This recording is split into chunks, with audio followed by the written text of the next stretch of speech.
সম্প্রতি জুলাই আগস্টের আন্দোলনে কার কি ভূমিকা ছিল সেটি নিয়ে 4 পর্বের একটি লেখা লিখেন অনুসন্ধানী সাংবাদিক জুলকারনাইন শায়ের। লেখাটি প্রকাশিত হওয়ার পর থেকেই দেশব্যাপী আলোড়ন সৃষ্টি হয়েছে। এতে উঠে এসেছে জুলাই আগস্টের আন্দোলনের অজানা নানা গল্প এবং চরিত্র। তার এই লেখাটি প্রকাশিত হওয়ার পর থেকেই কিছু ব্যক্তি তার সমালোচনাও করছে। এবার সেই সমালোচনা নিয়ে মুখ খুলেছেন জুলকারনাইন শায়ের। সমালোচনাকারীদের উদ্দেশ্যে কি বললেন শায়ের সেটি থাকছে আজকে আমাদের এই আয়োজনে।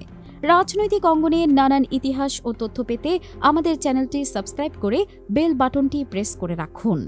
শায়ের তার ফেসবুকে লিখেন, জুলাই আগস্ট আন্দোলনে কার গুরুত্ব কতটা বা বিশেষ কাউকে ক্রেডিট দেয়া অথবা কোনো গোষ্ঠী রাজনৈতিক দলের ভূমিকা কত সেসবের জন্য 5000 শব্দের বেশি বিশাল রচনা লিখি নাই।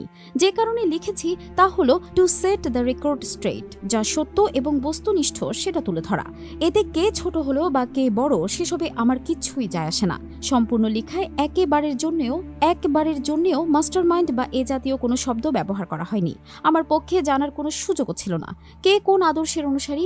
আমরা লেখায় বাংলাদেশের সামরিক বাহিনী এবং বিভিন্ন গোয়েন্দা সংস্থার আন্দোলনে পরোক্ষভাবে সহায়তার কথাও তেমনভাবে উল্লেখ করা হয়নি। সেটা তাদের অনুরোধেই। হাসিনা দেশ ছেড়ে পালিয়ে যাবে কিনা অথবা 5 আগস্ট 2024 কি হবে সেটা আমরা কেউই জানতাম না। যারাই দেশের ভেতর থেকে বিভিন্নভাবে সহায়তা করেছেন, ভূমিকা রেখেছেন, তারা নিজ জীবনের ঝুঁকি নিয়ে সেসব করেছেন।